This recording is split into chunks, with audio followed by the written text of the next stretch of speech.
Sesuatu yang dianggap berbeda dari yang lain, ada sesuatu yang kurang, apalagi kalau bicara kegagalan, hanya sibuk menyalahkan, sibuk mencari siapa yang salah. Tetapi hati Tuhan tidak seperti itu.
Salam, Karlavar yang dikasihi oleh Tuhan Yesus, apa kabarnya? Kiranya semua diberkati Tuhan, bersuka cita, sehat, dan lebih indah lagi, lebih menyenangkan lagi kalau kita bisa berkumpul bersama-sama dengan keluarga di rumah. Apapun keadaan kita, apapun yang menjadi beban berat hidup kita, percayalah bahwa Bapa kita di surga itu peduli dan ingin menolongmu. Tuhan Yesus berkata, marilah kepadaku semua yang letih lesu dan berbeban berat, aku akan memberi kelegaan kepadamu. Apa yang membuat engkau menjadi letih lesu? Apa yang membuat engkau berbeban berat hari ini? Apakah ada masalah-masalah yang terlalu lama atau baru terjadi hari ini?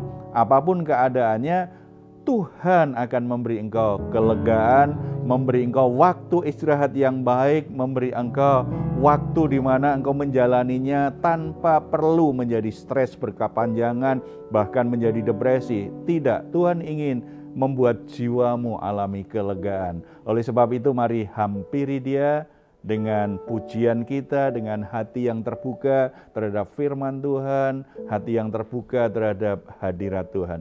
Mari kita bersatu dalam doa. Bapa di surga, kami ucap syukur hadirat-Mu luar biasa dalam hidup kami. Engkau mengerti keadaan kami satu persatu. Ada masalah-masalah, ada beban yang membuat jiwa kami menjadi tertekan, yang membuat jiwa kami menjadi letih lesu, tidak hanya secara fisik kami menjadi lelah, tetapi secara psikis kami juga menjadi lelah. Tetapi kami bersyukur karena Yesus Kristus memberi jaminan kalau kami datang kepadamu maka akan ada kelegaan. Oleh sebab itu Bapa, saat ini kami hampiri Engkau, kami membawa semua beban berat yang kami tanggung. Kami rindukan kelegaan yang dari Tuhan. Kami sangat percaya bahwa Engkau sanggup menolong kami. Engkau sanggup memberi kami kekuatan yang kami butuhkan. Engkau sanggup membuka pintu jalan keluar yang terbaik untuk setiap masalah-masalah kami. Ini kami Bapa, ini persembahan syukur kami di hadapan-Mu dalam nama Tuhan Yesus. Amin. Puji Tuhan. Saudara-saudara yang dikasihi oleh Tuhan Yesus, ada satu pertanyaan yang akan kita bahas hari ini. Silahkan membacanya, Moses. Ya. Oke, baik Pak. Ini ada satu pertanyaan dari Godlovers. Pertanyaannya ini, saya memiliki anak penyandang disabilitas. Perjuangan saya membesarkan anak saya bukan karena keadaan anak itu, karena saya menyayanginya dan bisa menerima apa adanya. Tetapi stigma orang-orang di sekitar yang menganggap anak ini kena kutuk dari kami sebagai orang tua. Apa benar seperti itu Pak Pendeta? Terima kasih. Iya, kasihan sekali ya, memang itu jadi bebannya tambah ya. Sebab orang tua yang punya anak penyandang disabilitas itu saja pasti punya beban yang lebih daripada orang tua yang lain. Ketika mereka sudah bisa menerimanya, kasih sayang orang tua kan memang lebih besar dari ketidaksempurnaan anak kalau hal itu dibilang tidak sempurna. Tetapi menjadi lebih berat memang kalau stigma orang-orang di sekitarnya itu buruk dan itu mengganggu pikiran luar biasa itu ya. Saudara-saudara, manusia itu cenderung ketika lihat sesuatu yang salah, sesuatu yang dianggap berbeda dari yang lain, ada sesuatu yang kurang, apalagi kalau bicara kegagalan, hanya sibuk menyalahkan, sibuk mencari siapa yang salah. Tetapi hati Tuhan tidak seperti itu. Keadaan apapun, Tuhan tetap punya persepsi yang benar bahwa manusia itu berharga, mulia, dan hatinya tetap mengasihinya. Kasihnya tidak pernah berubah, walaupun manusia itu tidak sesempurna yang dia inginkan. Di Alkitab ada kisah yang mirip bagaimana orang dapat stigma yang buruk dari masyarakat karena terlahir dalam keadaan cacat. Dia dalam keadaan buta. Kita akan membaca Alkitab dari Yohanes pasal kita baca pasal yang ke-9. Kalau kita baca ayat 1 dan 2, itu kalimat yang mirip tuh. Waktu Yesus sedang lewat, ia melihat seorang yang buta sejak lahirnya. Murid-muridnya bertanya kepadanya, "Rabi, siapakah yang berbuat dosa? Orang ini sendiri atau orang tuanya sehingga dia dilahirkan buta?" Ketika melihat orang buta, mestinya kan malah kasihan. Kasihan ya dia ya, tidak bisa bekerja dengan baik, tidak bisa beraktivitas dengan baik. Tetapi itu memang pandangan di masyarakat pada masa itu. Apa yang dikatakan murid, ditanyakan murid kepada Yesus, itu memang sebuah pandangan umum. Bahwa ketika ada anak lahir cacat, ini kalau ini buta, ada sebagian menganggap anak ini anak yang terkutuk, anak yang dikutuk. Nah kalau bicara kutuk pasti langsung mengarah ke orang tuanya. Mungkin orang tuanya berdosa ini, sehingga anaknya lahir seperti ini. Saudara-saudara, itu yang membuat banyak orang akhirnya mengalami banyak masalah lebih dari keterbatasan yang dia miliki. Ini kasihan sekali kan, lebih kasihan seperti itu ya. Ketika Allah menciptakan manusia, pertama Tuhan langsung ciptakan. Adam diciptakan langsung oleh Tuhan. Demikian juga Hawa diciptakan langsung. Tetapi dalam proses selanjutnya, setelah ada Adam dan Hawa, setelah terjadi pernikahan, maka Tuhan menciptakan manusia lewat proses yang memakai manusia yang terbatas, manusia yang ada cacat celah, manusia yang tidak sempurna. Makanya tidak heran ketika anak yang lahir dari seorang ibu kadang-kadang tidak seperti yang lain. Orang bilang ada cacat, orang bilang itu penyandang disabilitas. Karena apa? Karena memang proses Tuhan menciptakan manusia sekarang memakai manusia yang tidak sempurna. Ada banyak faktor kalau kita mau mencari penyebabnya, tetapi yang Tuhan ajarkan kepada kita lebih dari sekedar siapa yang salah, mengapa dia begini, mengapa dia seperti itu. Sebab kalau hanya menyalahkan ini gara-gara bapaknya ini, gara-gara ibunya ini, dan mereka saling menyalahkan, anaknya tambah menderita, dan itu tidak memberi solusi. Tetapi sikap yang benar, sikap yang baru dalam rahasia kebenaran Tuhan akan membuat kita punya sikap yang benar terhadap kondisi-kondisi seperti ini. Mari kita baca ayat selanjutnya, ayat yang ketiga. Jawab Yesus, bukan dia dan bukan juga orang tuanya, tetapi karena pekerjaan-pekerjaan Allah harus dinyatakan. Jadi melalui apapun yang terjadi, termasuk masalah manusia, keterbatasan manusia, termasuk melalui keadaan yang disabilitas seperti itu, pekerjaan Allah harus dinyatakan. Pekerjaan Allah itu harus dinyatakan. Yang lebih penting dari orang yang buta tadi apa? Bukan soal kebutaannya secara fisik dulu, tetapi Dia bisa melihat pekerjaan Allah dinyatakan. Dia bisa mengalami pekerjaan Allah dinyatakan. Dia menerima terang ilahi sehingga buta secara fisik tetapi mata batinnya terang untuk bisa melihat pekerjaan Allah. Itu lebih penting daripada keadaannya yang bisa melihat seperti orang lain.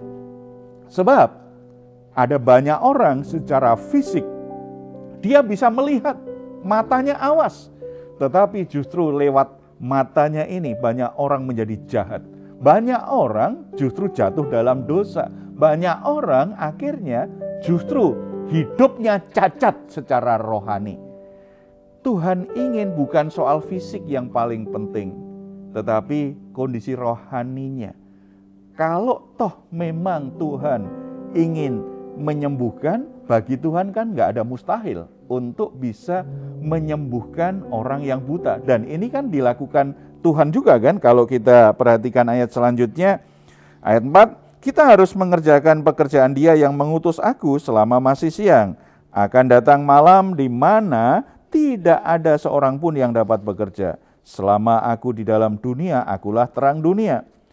Setelah ia mengatakan semuanya, itu ia meludah ke tanah dan mengaduk ludahnya itu dengan tanah, lalu mengoleskannya pada mata orang buta tadi. Saudara perhatikan, Tuhan terang dunia. Apakah sebagai terang dunia, orang buta itu yang buta sejak lahir itu mengalami terang atau tidak? Itu lebih penting. Ketika Tuhan berkehendak untuk menyembuhkan, pekerjaan Allah itu akan dinyatakan dengan cara-cara yang mungkin bagi banyak orang tidak lazim. Yesus meludah ke tanah, tanah itu diaduk-aduk, dioleskan mata. Ternyata membawa kesembuhan. Artinya Tuhan bisa memakai hal-hal yang sederhana, hal-hal yang gak lazim. Kalau memang Tuhan ingin memberi kesembuhan, akan sembuh.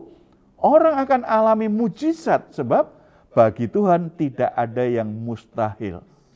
Yang jadi persoalan utama adalah apakah dia bisa mengalami pekerjaan Allah dan mata hatinya bisa melihat terang Kristus itu, bisa melihat pekerjaan Allah sedang dikerjakan dalam hidupnya.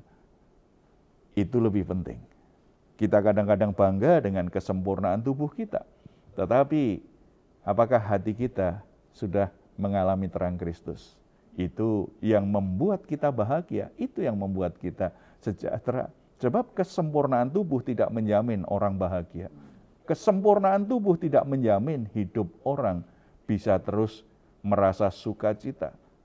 Ada banyak orang yang sudah tubuhnya bagus, itu saja tidak puas. Ada orang yang membenci dirinya karena merasa hidungnya pesek. Padahal pesek lebih bahagia ya. Begitu mudah untuk menghirup oksigen. Lebih sehat kan? Tetapi itu bicara ketidakpuasan dengan dirinya.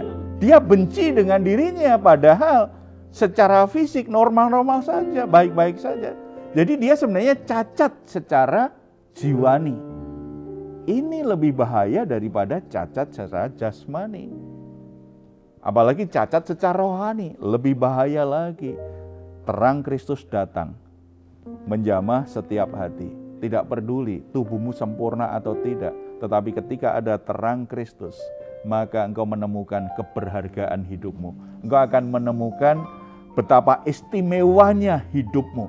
Dan dari situ engkau melihat pekerjaan-pekerjaan Allah itu ternyata dinyatakan di dalam hidupmu yang tidak sempurna itu. Itu akan memuliakan Tuhan dan membuat hati kita bersuka cita. Kita tidak fokus pada ketidaksempurnaan kita, tetapi kita fokus pada hal-hal yang lebih bermakna dalam hidup ini. Dan yang kedua, kita perhatikan biasa kalau ada sesuatu yang berubah, tetangga-tetangga orang sekitarnya melihat dan itu jadi heboh. Ayat 8. Tetapi tetangga-tetangganya dan mereka yang dahulu mengenalnya sebagai pengemis berkata, bukankah dia ini yang selalu mengemis? Ada yang berkata, benar, dialah ini. Ada pula yang berkata, bukan, tetapi ia serupa dengan dia. Orang itu sendiri berkata, benar, akulah itu. Saudara-saudara, ketika Tuhan mengerjakan sesuatu dalam kehidupan seseorang, itu biasanya ada sesuatu yang berubah. Perubahan itu terlihat orang-orang di sekitarnya. Dan memang orang-orang sekitarnya itu ketika melihat seseorang yang hidupnya berubah, ada beberapa motivasi. Ada yang hanya kepo saja kan, pengen tahu gitu kan. Tetapi ada juga yang penasaran. Ini apa ya? Ada banyak alasan, tetapi intinya ketika seseorang mengalami pekerjaan Tuhan, hidupnya berubah. Perubahan itu sesuatu yang nyata yang bisa dilihat orang-orang di sekitarnya. Dan ketika itu terjadi, maka kesaksian hidupnya itu akan mulai terbuka terhadap orang-orang di sekitarnya. Pekerjaan Allah dinyatakan, dialami orang buta, dan kemudian itu jadi berita kemana-mana. Itu yang Tuhan inginkan. Berapa kali Tuhan menolong kita? Berapa kali Tuhan memberkati kita? Berapa kali Tuhan melakukan mujizat dalam hidup kita selama ini? Kadang-kadang kita alami masalah hari ini, kita lupa bahwa sudah ratusan kali kita ditolong, bahkan ribuan kali Tuhan menolong kita. Bahkan kita alami begitu banyak mujizat, sesuatu yang tidak mungkin bisa berubah. Kita lupa karena kita fokus pada sisi lemah kita saat ini. Kita fokus pada kekurangan kita saat ini. Kita fokus pada kegagalan kita saat ini. Sehingga kita seperti mental orang buta yang akhirnya hanya maunya jadi pengemis tadi. Jadi merasa bahwa saya patut dibelas kasihani oleh orang sekitar saya. Kemudian tidak punya semangat untuk berjuang, mengatasi kelemahan, kekurangan. Tidak ada semangat berjuang untuk bangkit dari kegagalan. Kita lupa bahwa pekerjaan Allah itu bisa dinyatakan justru pada saat kita alami kelemahan-kelemahan, kegagalan-kegagalan. Ini yang dinyatakan oleh Rasul Paulus. Kalau aku mau berbangga, kalau aku mau membanggakan hidupku, maka aku akan bangga dalam kelemahanku. Mengapa Paulus, orang yang sangat pintar, orang yang sangat berpengaruh, orang yang sangat hebat, hamba Tuhan yang hebat sekali ini, mengajarnya luar biasa, khotbahnya luar biasa, merintis begitu banyak gereja. Gereja-gereja di Asia Tengah di masa itu mulai terbangun karena buah pelayanannya Rasul Paulus. Tetapi dia berkata, kalau aku mau berbangga, aku akan berbangga dalam kelemahanku. Karena apa? Karena dalam kelemahanku kuasanya menjadi nyata. Karena dalam kelemahanku nyata kasih karunia Allah, itulah sepenuhnya yang membuat aku bisa melakukannya. Saudara-saudara, berarti penekanannya dua hal yang kita mesti perhatikan. Yang pertama, kalau saat ini saudara sedang seperti orang cacat, saudara lumpuh, saudara buta, seperti nggak bisa buat apa-apa. Saudara menjadi sangat lemah sekali. Bahkan mungkin secara fisik saudara alami cacat juga dan merasa tidak bisa buat apa-apa saat ini. Mengapa meratap terus? Lalu selalu berharap, mengharapkan belas kasihan orang menolongmu. Kenapa kita tidak berpaling kepada Tuhan dan percaya kasih karunia Allah cukup bagiku? Kasih karunia Allah itu lebih dari yang aku butuhkan untuk melewatinya. Justru lewat kelemahan, kekurangan, kegagalan, cacat celah yang aku miliki ini, di situ aku ada peluang untuk mengalami kuasa Tuhan bekerja, mengubah hidupku, menjadikanku pribadi yang bisa memancarkan kemuliaan Tuhan. Aku masih bisa lakukan sesuatu yang hebat walaupun secara fisik aku terbatas. Karena ada kuasa Tuhan yang bekerja. Ketika kita meyakini ini, kita tidak akan punya mental pengemis yang hanya minta belas kasihan orang untuk menjalani hidupnya. Tidak. Kita punya mental seorang pejuang, seorang yang optimis, seorang yang tidak mau menyerah dengan kelemahan. Karena saya tahu kuasa Tuhan, kasih karunia Tuhan akan membuat aku bisa melewati semuanya, membuat aku bisa menjadi orang yang sangat produktif, sangat kreatif, sangat besar sekali potensi yang bisa aku kembangkan walaupun aku terbatas. Itulah yang dikehendaki Tuhan. Hidupmu tidak dibatasi oleh kelemahanmu, tetapi hidupmu selalu bergerak dalam anugerah dan kuasa Tuhan. Mari kita bersatu dalam doa. Saudara-saudara, mungkin ada yang saudara terlahir cacat, ada keterbatasan secara fisik, atau di antara saudara dalam perjalanan alami kecelakaan sehingga ada keterbatasan juga. Tubuhmu tidak lengkap lagi seperti orang lain. Atau saudara memang punya kekurangan dalam hal tertentu tidak seperti orang lain. Dan saat ini saudara hampir menyerah, saudara hanya meratapi nasib, saudara hanya bergantung orang lain, berbelas kasihan kepadamu. Saudara merasa tidak punya masa depan. Tidak bisa buat apa-apa karena aku lemah, karena aku cacat. Tetapi biarlah kebenaran firman Tuhan hari ini memerdekakan hati dan pikiranmu. Keadaan apapun yang sedang saudara hadapi, saudara bisa mengalami pekerjaan Allah. Kuasa Tuhan bisa bekerja dalam hidupmu, mengubah hidupmu. Buka hati dan serahkan hidupmu, Tuhan bekerja melalui apa yang dinyatakan hari ini. Mari kita bersatu dalam doa. Bapa di surga, terima kasih karena kuasa-Mu, anugerah-Mu tidak terbatas dalam kehidupan setiap orang. Hamba-Mu berdoa untuk setiap saudara-saudaraku yang saat ini sedang bergumul dengan kelemahan tubuhnya, dengan cacat tubuhnya, dengan keterbatasan tubuhnya. Mereka mungkin hampir putus asa, mereka menyerah dengan keadaannya, merasa tidak bisa buat apa-apa, hanya berharap belas kasihan orang saja untuk menjalani hari-harinya. Mereka menjadi tidak produktif, kehilangan kreativitasnya, menjadi orang-orang yang hanya pasif saja menjalani hari-harinya. Tidak berani untuk membangun mimpi masa depan yang baik. Tetapi biarlah kebenaran firman Tuhan hari ini membebaskan hati mereka, membebaskan pikiran mereka. Mereka tidak lagi terpenjara dalam mental miskin, mental pengemis yang hanya berharap pada belas kasihan Tuhan dan belas kasihan orang lain. Tetapi biarlah mereka saat ini berpaling kepadamu dan berharap akan jamahan-Mu. Kasih karunia-Mu Engkau nyatakan kepada mereka Bapa. Nyatakan pekerjaan-Mu yang tanpa batas itu mengubah kehidupan mereka, mengubah hati dan pikiran mereka, menjadikan mereka punya hati yang berani, membuat mereka punya hati seorang pejuang yang tidak mau menyerah dengan keadaannya, membuat mereka berani mulai keluar dari zona nyamannya. Mereka berani berubah, mereka berani belajar sesuatu yang baru, mereka berani berinisiatif, mereka berani memulai sesuatu karena kekuatan dan potensi ilahi itu memenuhi hati mereka.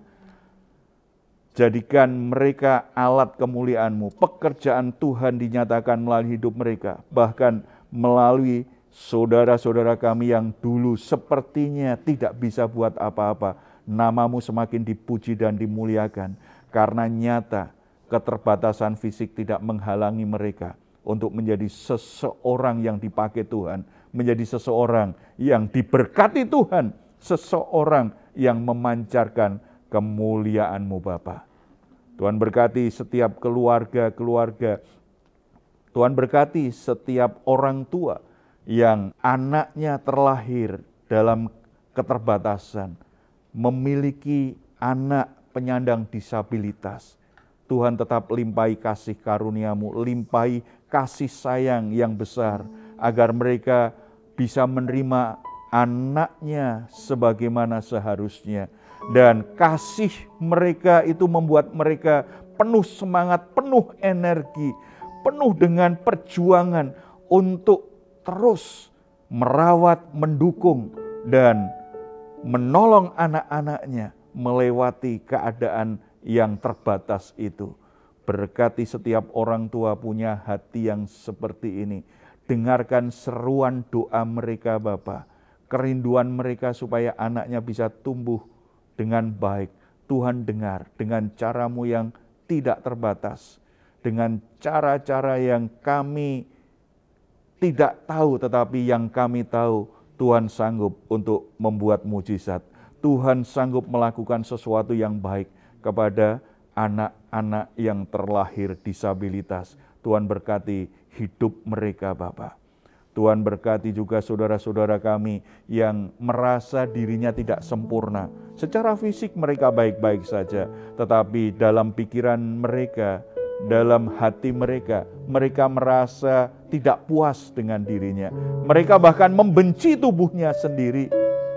Bapa, nyatakan anugerah-Mu bahwa mereka baik-baik saja, bahwa mereka berharga, bahwa mereka istimewa. Biarlah mereka bisa mengasihi dirinya sebagaimana Tuhan mengasihi mereka, supaya mereka terus bertumbuh dengan baik, bahkan semakin berkembang. Produktivitasnya tinggi karena mereka menjalani hari-harinya dengan kepuasan yang baik terhadap dirinya. Nama-Mu dipuji dan dimuliakan melalui setiap anak-anak-Mu yang bisa bersyukur atas keadaannya. Dalam nama Tuhan Yesus kami berdoa. Amin. Puji Tuhan, saudara-saudara, jangan pernah menyerah dengan kelemahan dan keadaan apapun. Tetap percaya kasih karunia Tuhan itu cukup bagimu. Kuasanya bisa bekerja melampaui kelemahanmu. Kalau saudara saat ini sedang mengalami pergumulan, saudara sedang berjuang untuk mempertahankan rumah tanggamu, sedang berjuang untuk membangun usahamu, sedang berjuang untuk membangun masa depanmu. Saudara butuh dukungan doa, silakan menghubungi nomor telepon yang tertera di layar saudara. Tim doa kami akan mendukung saudara dalam doa. Tetap percaya, tetap berharap Tuhan bisa lakukan sesuatu yang besar dalam hidupmu. Kalau saudara ingin memberikan komentar, silakan menuliskannya di ruang komentar yang ada di channel Diaspora TV. Kami tunggu. Mazmur 4 ayat 8-9. Engkau telah memberikan sukacita kepadaku lebih banyak daripada mereka ketika mereka kelimpahan gandum dan anggur. Dengan tentram aku mau membaringkan diri lalu segera tidur. Sebab hanya Engkaulah ya Tuhan yang membiarkan aku diam dengan aman. Puji Tuhan, selamat malam, selamat beristirahat. Tuhan Yesus memberkati kita semuanya. Shalom.